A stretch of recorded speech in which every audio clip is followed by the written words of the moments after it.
First made 3 of the night for the Trailblazers, and it makes it a 3-point game, 31-28. Grant on the wing near side, slow dribble with 8 to shoot. Thompson sets a screen, top of the key. Looks out to Love, a deep 3. Got it! Caleb Love from way downtown, and the Blazers in front by 3.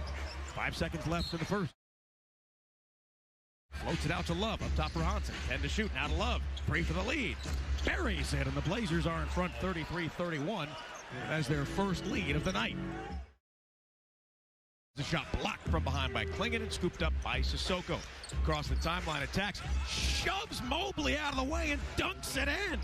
Sadie Sissoko asserting his presence with authority.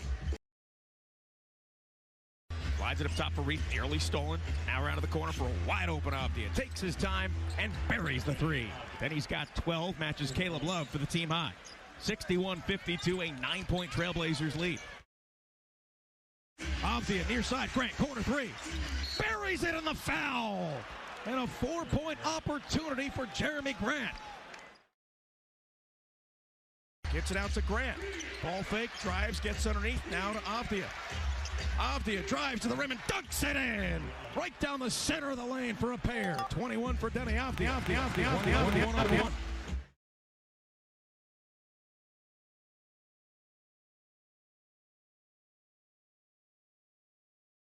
Should not be a DJ. Little start-stop. What? No, that was Brendan and I were trying to work out some kinks, and apparently we didn't work them out, Bunch of rookies over here. There we go. Brendan fixed it. He's a stud. Ready? You want to do this? It's called an on-air test. Gets it out to Grant. Ball fake, drives, gets underneath, now to Avdia.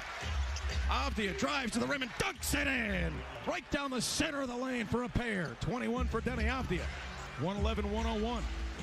And there's nothing wrong with using an excuse to, play an awesome highlight. Again, as the Blazers take care of business. Brendan with a throwback to the old days of a Blazer victory. Shout out to him for that. And they go into Cleveland, get back in the win column with a 122-110 victory over the Cleveland Cavaliers. Welcome into the 5th quarter. Chris Burkhardt here with you. If you would like to join the conversation with us, 503-248-0620 is the telephone number. You can also text us at the new Rip City Radio text line, 88528. Save it under my best friend Chad. My best friend Chad or my best friend Chris, that works. Or just Rip City Radio, 88528 is the text line number. And of course, you can go to youtube.com, type in Rip City Radio, and join the conversation there as well. I thought this was a good game, obviously, for your Trailblazers. They needed that win in a big way. And you'll hear from Coach Tiago Splitter a little bit later, and he mentioned how they went through some film at the hotel and really went through some things that they needed to fix and things that they could get better at. And I love that. I love that they did those things and didn't just sit in the hotel all night, right? Didn't just give you the whole we're good. We don't need to take the time there. We're going to get into Cleveland late anyway. We need our rest. No, they woke up, went through film, and said, these are things we can do better. And if you heard after the Cleveland game that Tiago Splitter was talking about, 48 minutes. You need to play 48 minutes. Treat these possessions like they're gold, every single one. And I felt like the Blazers did that tonight. They came out in the game, the Cavs out to a 15-7 lead early. They were 6 of 6 from the floor to start, including 3 of 3 from beyond the arc. But the Blazers, despite that, said, you know what, we're going to play ball. They didn't waver. They kept pushing. They played hard. And at the end of the first quarter, they led 36-33. In the second quarter, much of the same. They kept asserting their dominance, so to speak, against Cleveland. They beat them in that quarter 32-25. They had a 68-58 lead at halftime. Denny Avdia had 17 points, 4 rebounds, 2 assists. Shaedon Sharpe had 10 points. Caleb Love had 12 points. Donovan Mitchell had 19 points to lead the Cavs at halftime. Now, this is where it gets a little hairy because in the last few games, those third quarters can be a little hectic. And you're like, okay, what happened? The Blazers came out flat. Didn't come out flat in this one. They outscored the Cavs 31-27. The offense was flowing. Everyone was getting involved the way you needed to do. And then in the fourth quarter, they got outscored by Cleveland, but it was because they could afford to coast a little bit because they were comfortably in control of this one. Points in the paint favored the Cavs 46-42. The Blazers led in the second chance points category 10-7. The big difference in this one, bench points though. 46 points off the Trailblazers bench to just 24 from the Cleveland Cavaliers. So huge game, really, because this is a Cleveland team that, yes, not playing as well as they had last year when they were top seed in the East, and they're going through it. They're going to figure it out though. Talent-wise, they're a good team. They are a good basketball team. They're a good coach team, and they're going to find ways to win. They're going to right this thing, and really, I don't know if it's something that is like, oh my gosh, it's terrible. Now this loss hurts them a little bit as they fall to 8th in the East, but they're still going to be just fine. They're just a game and a half out of 4th place, 2 games out of 3rd. That thing is still pretty tight. They're going to figure it out. I think they're going to be just fine. So you go into this game and you pick up that victory. I think it's a big victory for your Trailblazers. One that was much needed. Taking a look at the box score, we'll start on the Cleveland side of things. Jalen Tyson had 14 points. DeAndre Hunter had 10 points, 23 points, and 10 rebounds from Evan Mobley. Darius Garland had 6 points, 4 assists. Donovan Mitchell, 5 rebounds, 5 assists, 33 points to lead all scorers. And Thomas Bryant had 14 points to lead the Cavaliers bench. There was also a Lonzo Ball sighting in this one, which, if I believe I heard Travis correctly, that was like the first time in 4 years that the team that Lonzo Ball plays for, Lonzo Ball actually played against the Trailblazers. So a very rare sighting for Trailblazers fans. On the Blazers side of things, a very good game from Toumani Camara. Maybe he's shaking off the early season rust and getting where he needs to be on both sides of the ball, where he's playing with a certain level of comfort, because just off the heels of the good game against the Thunder and a good game against Toronto, he had 17 points tonight, 6 rebounds, 4 assists, 2 block shots. More importantly, 5 of 7 from the field, including 3 of 5 from beyond the arc. Jeremy Grant, 16 points, 6 assists, 5 rebounds, 5 points, 13 rebounds for Donovan Clingan, 27 points, 8 rebounds, 7 assists from Denny Avdia, 11 points from Sidy Cissoko. Shaedon Sharpe, who's still coming off the bench, had 20 points in this one to go with 9 rebounds and 5 assists.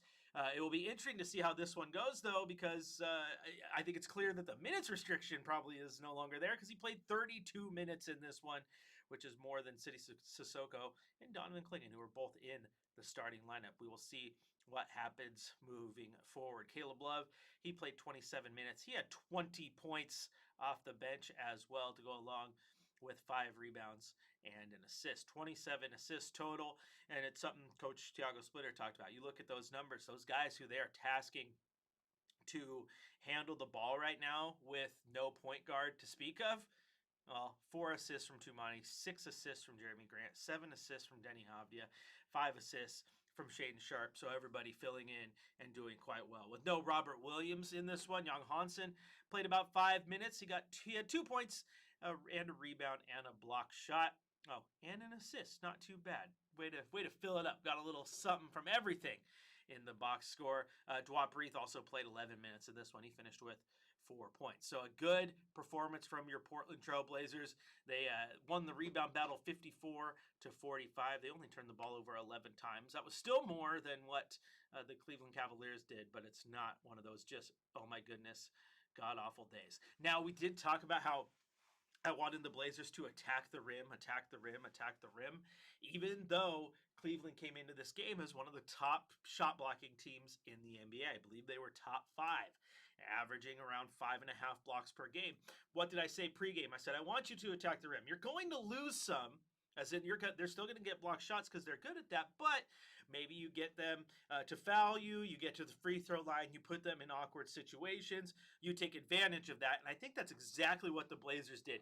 Yes, Cleveland had 12 block shots to just the 4 of your Portland Trailblazers, but the Blazers went to the free throw line in this game 39 times to just the 24 of the Cleveland Cavaliers. Not only did they go 39 times, this one feels a little odd. They actually took advantage of those free throws. They hit 34 of those 39, good for 87.2%.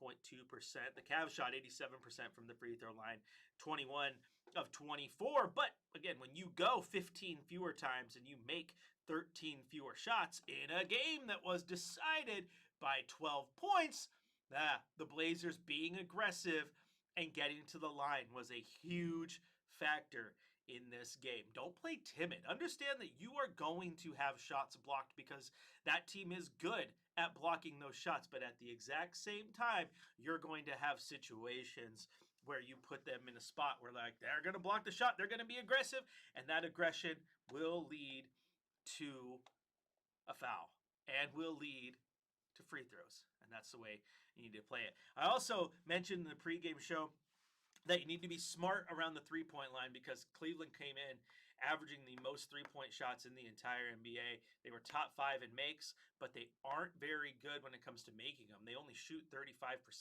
which is 19th in the NBA, which is a little odd. When you take the most, make top 5 in the top 5 for making the most, but you don't make a lot of the ones that you take there. Well, tonight, that did play out as well. They had 52 attempts from beyond the arc.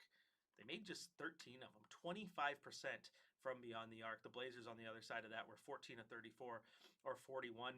So they only made one more three-pointer than the Cavs, despite the fact they took 18 fewer. So again, the things played out exactly how we kind of thought they'd play out. It's also a rarity, but I feel good about myself when I say these are the things that need to happen, and then the game plays out how I predicted that it may. That's funny. If you want to join the conversation, 503-248-0620. You can also go to youtube.com, type in Rip City Radio, join the chat there. Or, of course, you can hit us up on the brand new Rip City Radio text line. Just text 88528, where the latest comment says, the Blazers team confuses me. We can beat OKC and the Cavs on the road on a back-to-back, but then lose to the South Bay Lakers. And you know what? That it just happens. It just happens. That's how crazy the game can be sometimes. You never know what you're going to get. It is like Forrest Gump said, even though the NBA is not a box of chocolates. All right, we're going to take a quick little break here on the fifth quarter. Once again, if you want to join the conversation, 503-248-0620. Hit us up on the text line, 88528. When we come back, though, we're going to hit you with our drive of the night. We still got our shot of the night coming up. Coach's Corner, game balls, all the things you're used to on the fifth quarter here on your home of the Blazers, Rip City Radio, 620. The only thing between you and your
Welcome back into the fifth quarter. Chris Burkhardt here with you. If you'd like to join the conversation, 503-248-0620 is the telephone number. And of course, you can go to youtube.com, type in Rip City Radio, join the chat there.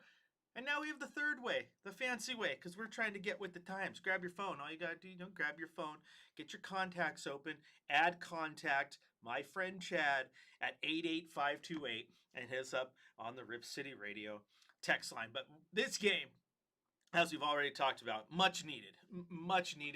And the thing was, we got the texter chiming in about, beating the South Bay Lakers. Because, I mean, my group of football buddies, they give themselves away in the way that they text the show, which is funny. But the South Bay Lakers is right. Like, you couldn't beat the Lakers without their entire squad. All right, no Luka, no LeBron, no Austin Reeves, and you struggled. But then you have the only win over the Oklahoma City Thunder, which until they play again and ruin it, entered today at 21-1. So I got to post the Undertaker meme from when he was 21-1 after losing to Brock Lesnar at WrestleMania, and the Blazers are the 1 in 21-1, just like Brock was the 1 in 21-1. That's a wrestling deep cut for all you that actually care. But that's big time. We're talking about a team in the Oklahoma City Thunder on pace to break the Golden State Warriors single season record. We thought the 72 and 10 Bulls, I thought that was never going to happen. And then the Golden State Warriors come and they break that, and now that's never going to be touched. And here comes the Oklahoma City Thunder, 21-1 right now. That's pretty incredible. And they're doing it on the backs of MVP performances from Shai Gilgeous-Alexander and just great team play from Isaiah Joe and Son Wallace and Lou Dort and Chet Holmgren and all that. But the Blazers got him one night. And that's a good one. But then they can go into Toronto and lose a game that they should win. That's where people get frustrated, and I totally understand it. And then they go into Cleveland, and they play a Cleveland team that, as I've mentioned before, and we'll mention again, is good. They are definitely a good team. And they beat them. And they beat them pretty handily, too. And I understand that Cleveland isn't the number one seed in the East like they were last year, and they're struggling a little bit, but they still got mad talent. So getting that win is a big thing. Sean in the YouTube chat says, I love seeing DC have a post presence on offense. Power dribble, backing down. Isn't that something that I've said I've wanted to see more from him? Is to get down there, get in the paint. So the fact that he's starting to do it a little bit and you're starting to see it some more, maybe it's still going to take time, and I'm fine with that. But the fact that it's developing, or he's at least showing that it is somewhere in that bag, is definitely kind of nice. All right, let's head out to the phone lines here to a name that I haven't seen pop up on our call list for a little bit. It's Kieran. It's been a minute since you called in, Kieran. How you doing? Yeah, it has been a minute. I am doing well, my friend, and so hey, I'm sure you are. No, I said I'm sure you are, man. It was a good game all the way around. What'd you like the most about it? Just all of it. I just thought it was a really good game tonight. All right, it was. No, it really was.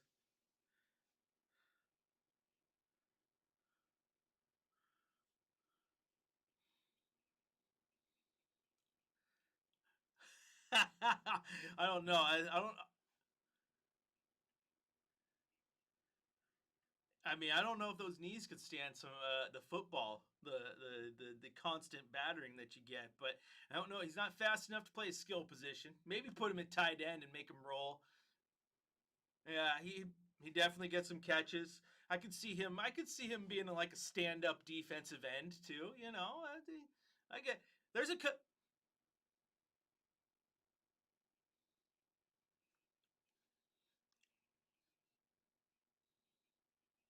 Well, there you go. We'll work on it. I'll put in a good word, Kieran, and thanks for calling as always. Absolutely, man. Go Blazers. I'm glad they got the win, too. And you make a comment about Robert Williams playing football. Let me tell you what, man. There are quite a few players in the NBA that I sit there and wonder why don't they play football, or why didn't they? Obviously, LeBron was a high school football player. He'd be a phenomenal player. I thought Damian Lillard, especially with his knowledge base because he likes football, probably been a pretty good defensive back. Shea Gilgeous-Alexander has that speed and that length, probably would have been a good defensive back. There's some guys out there who could definitely play football, like Lou Dort. Yeah, he probably could have been a running back. The dude's built like a tank.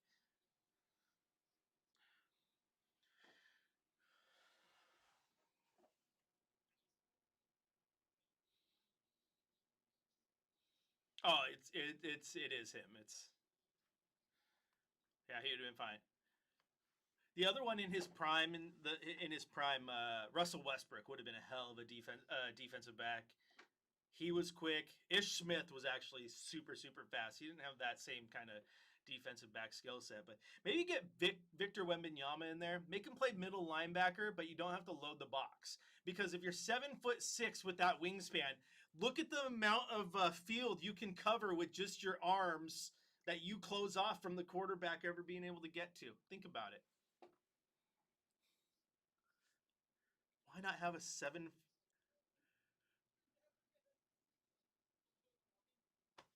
Like, why don't you have a guy like Victor Wembanyama, Brendan? Like, why don't you have a guy like Victor Wembanyama, who's 7'6", line up at wide receiver just for goal line situations? Like, you don't need him to sprint 40 yards. It's just, those little corner lobs that they always do. Like, seriously, like 7'6", 7'6", geared up against a 6-foot tall defensive back. You're not winning that jump ball.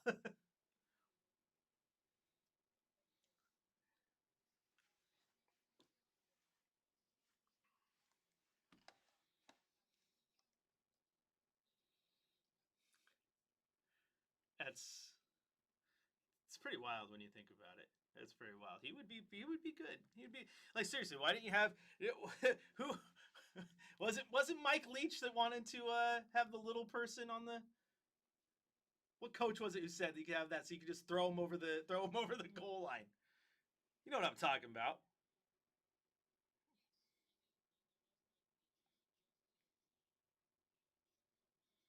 right? So why can't you have a super tall player for short yardage situations? Because I feel like that makes sense too. So yeah, we need Victor Wembanyama in there. First and goal on the 5-yard line, where's hike and just throw it up like 10 feet, 12 feet off the ground. No one's touching it but him. Maybe we're onto something, Brendan. Maybe we can make this happen. We got to work on this. All right, if you want to join the conversation, 503-248-0620 is the telephone number. Of course, you can hit us up at youtube.com. Just type in Rip City Radio.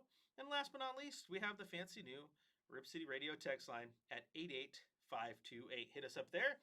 Let us know what you think about this game. Again, it was a good game, as Kieran said. He's glad they won. I think everyone is glad they won. It was a game that the Blazers definitely needed. I thought they should have beaten the Toronto Raptors. They go to Cleveland against another good team.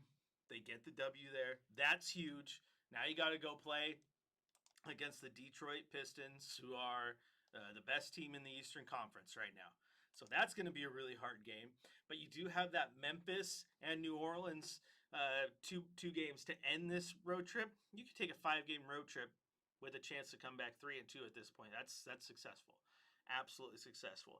The biggest thing is about the type of brand of basketball that this team wants to play. We've talked about it many times. I think against the Oklahoma City Thunder on Sunday, you saw that brand. It didn't end up getting the win because that's how good Oklahoma City is, but you saw the brand of basketball that they want to play. And then against Toronto, you saw it, you just didn't see it for 48 minutes. That was the bad part. This one, you saw it for 48 minutes, and that's why they were able to coast to the victory against the Cavaliers. Speaking of winning games and losing games, let's take a look around the league to see what else is going on. There is 2 minutes and 36 seconds left in the fourth quarter. The 4-6 Brooklyn Nets looking down the eyes of a victory. They lead the Bulls 111-96. Michael Porter Jr. with 33 points and 9 boards. Josh Giddey leads the Bulls with 28 points, 11 boards, and 11 assists. In Milwaukee, 2 minutes and 50 seconds left in the fourth. The Bucks trail the Pistons 105-103. Cade Cunningham, 17 points, 7 rebounds, 7 assists. Ryan Rollins has 20 points and 8 assists. Giannis, I'm going to be a future Blazer. Antetokounmpo left the game early with a right calf strain. It was non-contact. We'll see if we get any updates as to exactly what the injury is. But when it was reported as a calf strain, I had to tweet out that that is just code for he's going to be a Trailblazer, because that is what every Trailblazer seems to be dealing with, is a calf strain. Sorry for that joke. In Dallas, the Heat trail the Mavericks 96-95 with 10:22 left in the fourth quarter. Khalil Ware has 14 points, 6 rebounds. Ryan Nebhard, 13 points and 11 assists for the Mavericks. In Indianapolis, the Pacers fall to the Nuggets 135-120. Jamal Murray had 52 points and 6 rebounds. Pascal Siakam, 23 points for the Pacers. The Spurs grab a 114-112 victory over the Magic. De'Aaron Fox, who I'm slowly learning might be Brendan's favorite player, had 31 points. Franz Wagner, 25 points and 6 assists for the Magic. The Clippers, on the heels of telling Chris Paul to don't let the door hit ya, grab a win over the Hawks, 115-92. James Harden, 27 points, 9 assists, 3 steals. Trailblazers legend Nickeil Alexander-Walker, 21 points for the Hawks. The Knicks, 119. The Hornets, 104. LaMelo Ball, 34 points, 8 boards, 9 assists. K Towns, 35 points and 18 rebounds for the Knicks. And the only other game, Houston, 121. The Kings, 95. Alfred Sengun, 28 points, 10 rebounds, 4 steals to lead the Rockets. And of course, your Portland Trailblazers, 122. The Cleveland Cavaliers, 110. Denny Avdia, just another solid performance, almost pulling out the triple-double. That guy, he's on a different planet right now. He's playing the best basketball of his career, playing some of the best basketball in the NBA this year, and without question playing the best basketball of any Trailblazer over the last 10 years, not named Damian Lillard. This is a great run that he is on. All right, we're going to take a quick little break here on the 5th quarter. When we come back, we're going to hit you with our Coach's Quarter and hand out a game ball. But before we leave, it is time for our shot of the night.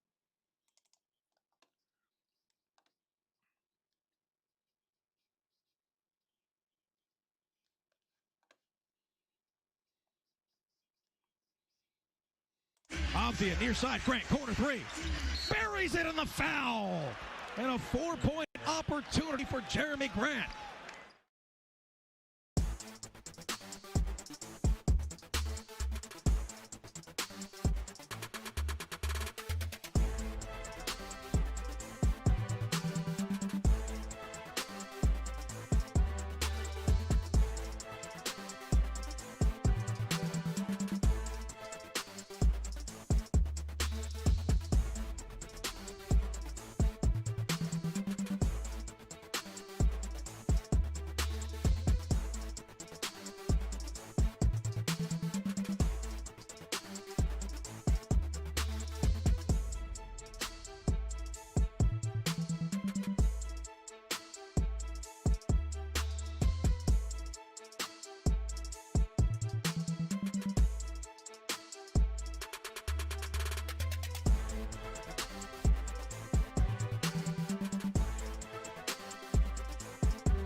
ends the 3-game skid they were on, prevents them from hitting old number 4, which they don't want to hit.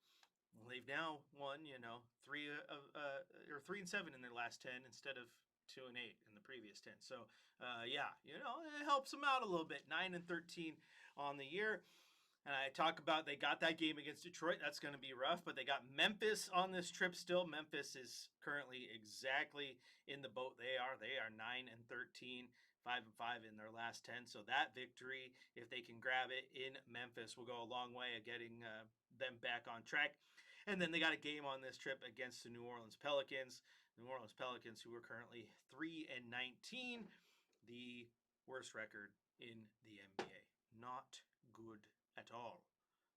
The only team close to them is Washington, who's 3 and 17, but percentage-wise is still better because New Orleans has those 2 extra losses, and they're going to be without Zion for a little bit because they can't have nice things, and they probably need to start the fire sale at some point.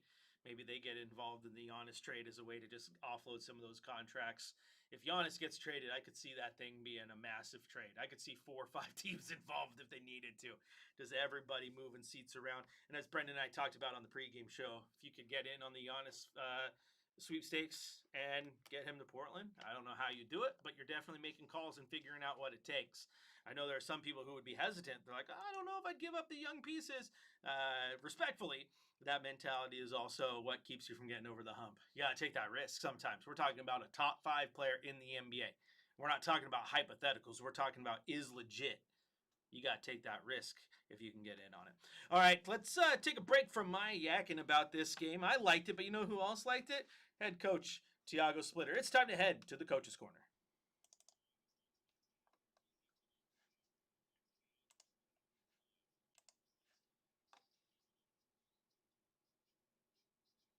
I think this morning we had a long film session in the hotel, back to back, and we talk about little details that we have to do better.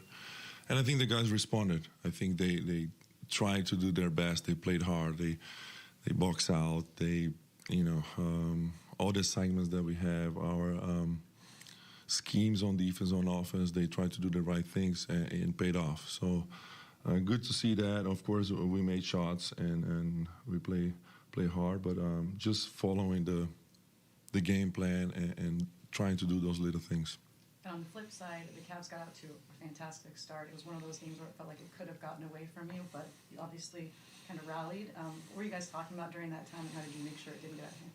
Yeah, I think, sometimes they're going to make tough shots, and I think that's what happened in the beginning. Like, Donovan Mitchell was really making every shot, but we were on the plays. We were contesting shots, and then at the end of the day, if you just play the right way, the game switches and it goes through your way. So I think, it was one of the better games we had this season, just taking care of little details.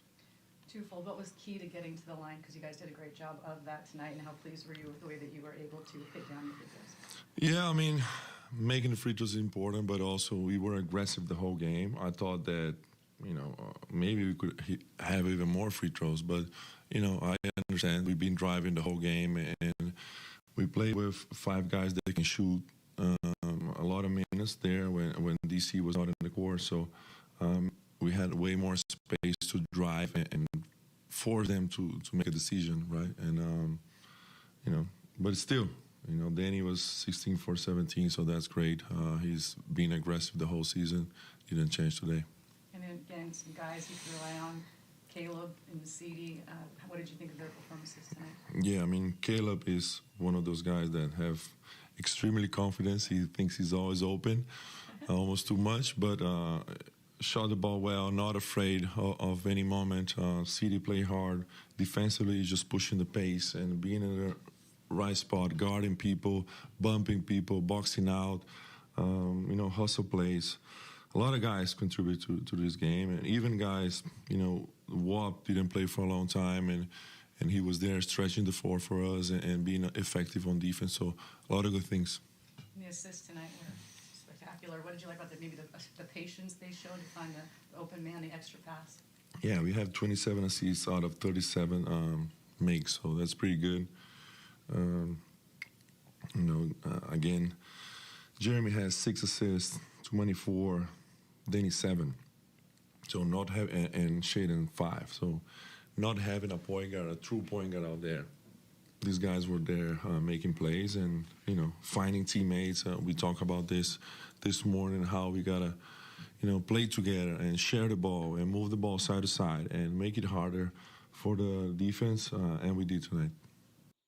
And there you hear from head coach Tiago Splitter, and like I mentioned, he talked about how they had a session in the hotel. They watched some film. They figured it out that way. I think those are good things that they can learn from, and they definitely looked at certain aspects of that game, especially against Toronto, because it was fresh in their memory, and said, okay, these are things we need to fix.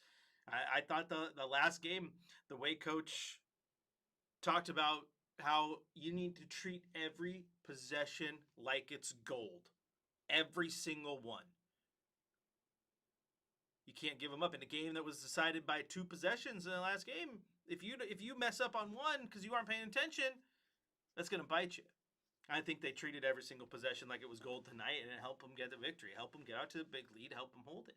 So shout out to Tiago Splitter for getting them in the right spot and getting them ready, because I think it absolutely showed tonight. Also, shout out to him laughing at Caleb Love.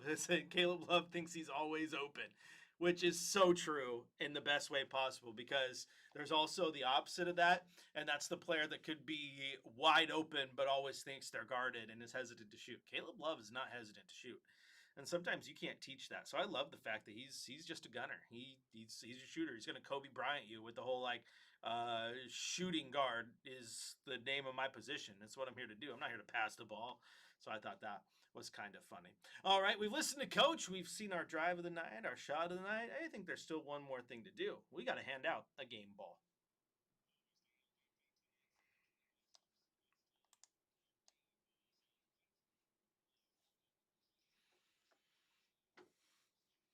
Well, I know that it's easy to give the game ball to Denny Avdia, but he has had a lot of game balls lately. And honestly, if I decided to give it to him tonight, he would definitely be deserving. 27 points, 8 rebounds, 7 assists, but that's just becoming commonplace for him.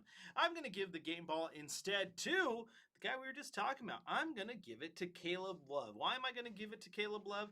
Because, again, in a game that was decided by just 12 points, the bench points in this game, the Blazers outscored the Cavs 46 to 24. That is a 22-point difference. Caleb Love, a huge game off the bench, 20 points, 7 of 15 from the floor, 4 of 7 from beyond the arc. You don't get to give a game ball out to Caleb Love that often, so I'm giving it to Caleb Love today. There you go. Hey, Brendan, before we go, you're not going to be with me tomorrow, are you? I got Michael Shacker. He'll be with me on Friday. I got Michael Shacker with me tomorrow. Small chance we might get a live interview with the new Beavers head coach, Jamarcus Shepard, which is gonna be great. I just want to get your thoughts here. We aired the press conference live. People have heard that. People have seen all your coverage, but because of the back-to-back, we haven't had a Ripsy Drive to talk about it. So, what are your thoughts, my man? How are we feeling with that hire for your Beavers?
Yeah, I also say too with him, like you just mentioned that he might not be his forever job, and I absolutely think that's okay, especially for a spot like Oregon State and those schools in the new look Pac-12.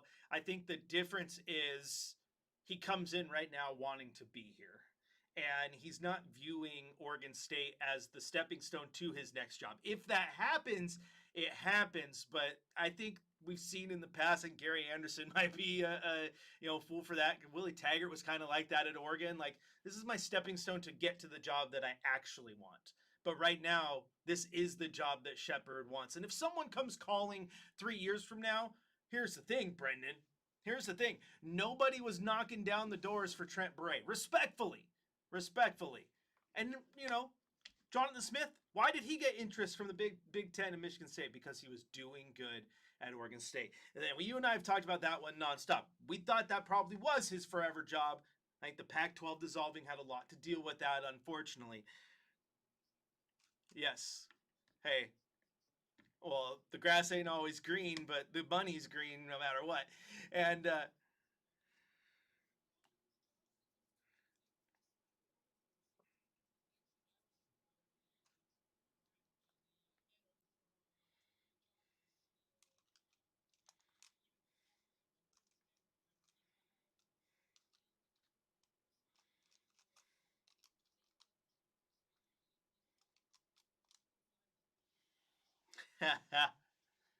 right? There you go.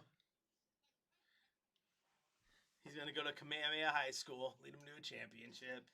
You imagine Jonathan Smith shows up and like tomorrow it's announced on, OSAA Today that Jonathan Smith just took the head coaching job at Corvallis High School or something like that. Like,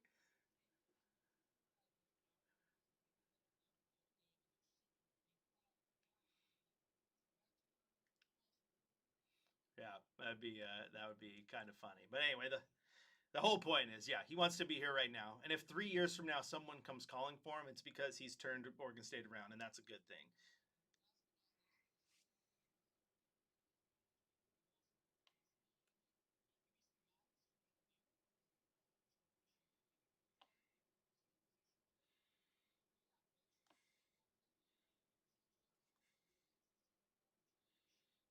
Heck, man, coming in, being here for like just over 24 hours and getting a commit to flip from Ole Miss to Oregon State is no small potatoes.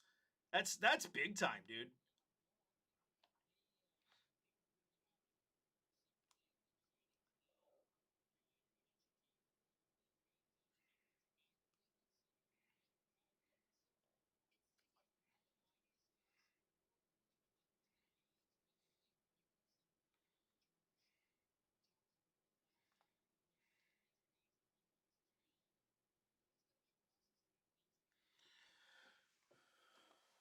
Absolutely. I'm going to tell you too, man.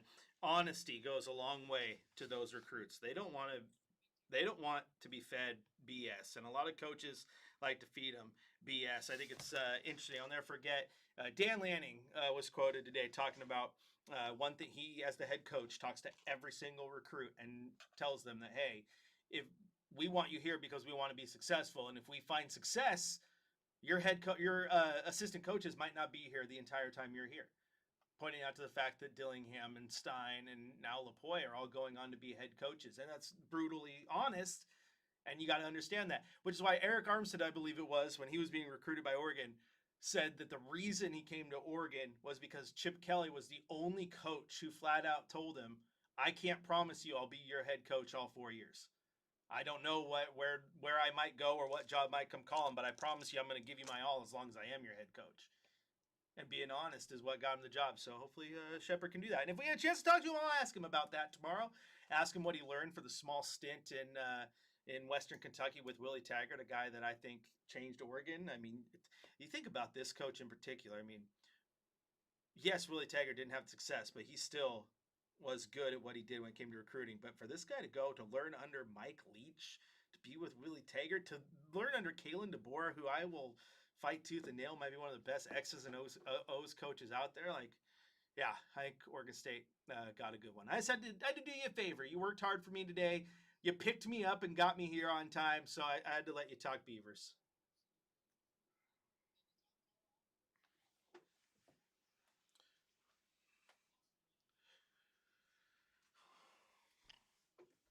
Hey, Beavers got their coach. Oregon has a killer recruiting class on early National Signing Day. Blazers ended their losing streak, 3-game skid.